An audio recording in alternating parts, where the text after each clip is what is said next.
જૂનાગઢ જિલ્લાના પીપલાણા ગામ આપ જે પ્રકારે દ્રશ્યો જોઈ રહ્યા છો કે પીપલાણા ગામ છે તે આખું આ બેટમાં છે તે ફેરવાયું છે. આ પીપલાણા ગામ ઘેડ પંથક સામાન્ય રીતે જે ઓજત નદી છે તેમાં પૂર આવવાના કારણે આ ઘેડ પંથક છે તે પાણીમાં જે ગરકાવ થતો હોય છે. પરંતુ અત્યારે જે પ્રકારની સ્થિતિ છે તે જોવા મળી છે કે આખું ગામ છે તે બેટમાં ફેરવાયું છે. ગામમાં જવાના જેટલા પણ રસ્તા છે તે રસ્તા અત્યારે બંધ થઈ ગયા છે, કારણ કે તમામ સ્થળો પર અત્યારે પાણી જ પાણી છે તે જોવા મળ્યું છે. આ વિસ્તાર છે આ વિસ્તાર ઘેડ પંથક છે તે કહેવામાં આવે છે, અને જ્યારે પણ ભારે વરસાદ થાય તો આ વિસ્તારમાં આ સ્થિતિ થતી હોય છે. પરંતુ આ વખતે ગંભીર બાબત એ છે કે પહેલા વરસાદમાં જે રીતે જે જૂનાગઢ પંથકમાં વરસાદ પડ્યો ત્યારે પહેલા વરસાદમાં જ આ સ્થિતિ છે તે જોવા મળે છે. ગામ લોકો આપણી સાથે છે. શું ગામની સ્થિતિ છે અત્યારે? ગામમાં જવાતું નથી, પાણીમાં કે ફૂલેથી જવાતું એમ નથી. બરાબર. બધા જ વિસ્તાર આખા બધો મુખ્ય રસ્તામાં જ પાણી આવી ગયું છે? હા, મુખ્ય રસ્તામાં જ છે પાણી આવી ગયું. નદી ઓલી બાજુ છે, ગામ વસારે છે, જવા આવવાનું બંધ થઈ ગયું છે. તમે શું કહેશો, અત્યારે શું સ્થિતિ છે ગામની અંદર? એવી પરિસ્થિતિ છે કે ગામની અંદર કોઈ પણ માણસ કોઈ પણ ગામ છોડીને જાય શકે એમ નથી, અને પાણી જો વધારો થઈ જાય હજી તો ગામ માટે ખતરો છે. બરાબર. અને આ સીતામનગર અટાણે આ બીજું ગામ છે, આ રબારી લોકો લે છે. ત્યાં સુધીનો બધાના ઢોરનો સારો બધો બગડી ગયો છે, ઢોરને હાસવા વહીમાં થઈ પડ્યા છે. અને અત્યારે આ ગામની પરિસ્થિતિ આજે નહીં પણ વર્ષથી 2083માં 1983ની અંદર જે ઉનાળો બન્યું હતું ને એવી જ અત્યારે દશા છે.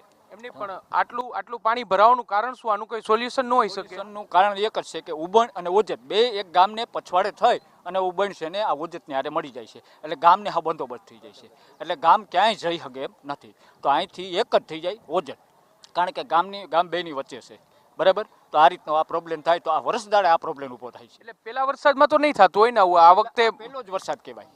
પહેલો વરસાદ એટલે સમજી લો ને કે 28 કલાક વરસાદ પડ્યો, તો 28 કલાક કન્ટિન્યુ ચાલુ રહ્યો, નહીં પવન કોઈ બીજું કંઈ નહીં, સિર્ફ વરસાદ એટલે વરસાદ. બરાબર. તો આ રીતનો બનાવ બને છે. તો આ પુલિયું અંધારે જો મોટું ઊંચું બનાવ્યું છે એનો કોઈ મતલબ નથી.